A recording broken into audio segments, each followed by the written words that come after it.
Matt, I have a quick question for you. We chatted on the phone a few days ago. So exciting. You touched on it. The new projects that are going in. You mentioned the natural gas and all the way to the Yes. Mississippi. So can you, and as a matter of fact, I need to assure listeners and stuff, are things working out okay? The pipelines, our gas prices are still up there comparatively. Are things going to get better? And let us know down to earth what's going on as far as specific projects you can encourage people on. They certainly are going to get better, Greg, and that's a great question because a lot of people say in Arizona or Nevada, they don't understand how USA oil and gas impacts their lives because you don't hear about a whole lot of drilling rigs in Arizona or Nevada. So mostly you think of Texas, Louisiana, the Gulf of America. You think of Alaska, you think of Wyoming, a little bit of Colorado, a little bit in California, though Gavin Newsom has run them out of there as quickly as possible.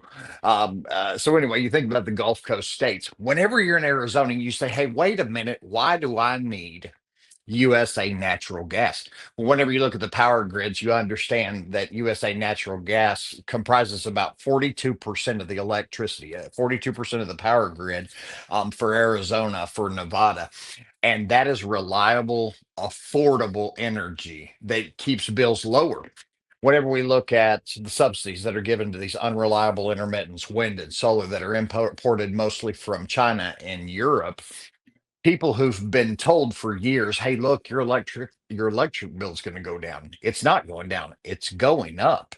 And so these electric providers that are taking these subsidies, putting on these unreliable intermittents, are still asking for rate increases. And so people have been sold a lie about the reliability or the cost of wind and solar, and they're not seeing those savings. USA natural gas powers our power grids, including in Arizona and Nevada. So you mentioned pipelines.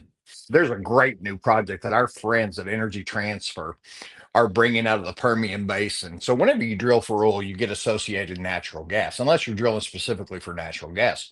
What I mean is there aren't different pockets underground where you go, "Hey, here's the oil, and hey, here's the natural gas." So whenever you drill for oil, you get this associated natural gas. And one of the problems that we've had with the drilling in the Permian is that we didn't have any place to send it. With new LNG terminals coming on the coast, on the Gulf Coast, from Texas to Louisiana and even into Mississippi.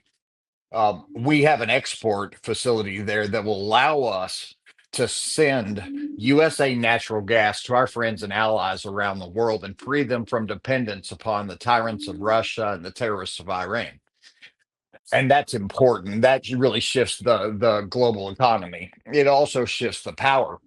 So, in addition to that, our friends at Energy Transfer have a new pipeline that's going to run from the Permian Basin of East Texas and Western, or South, sorry, Southeast New Mexico and Western Texas, and they're going to run that pipeline to Western New Mexico and then into Arizona to provide power. And again, we always go back to this, Greg. We always go back to this, Val. USA natural gas is reliable, affordable energy, and people can count on it. And that's what we love. And so whenever people from Arizona ask me, "Hey, Matt, why should we care about USA natural gas?" Because it's important to power your home, to lower your bills.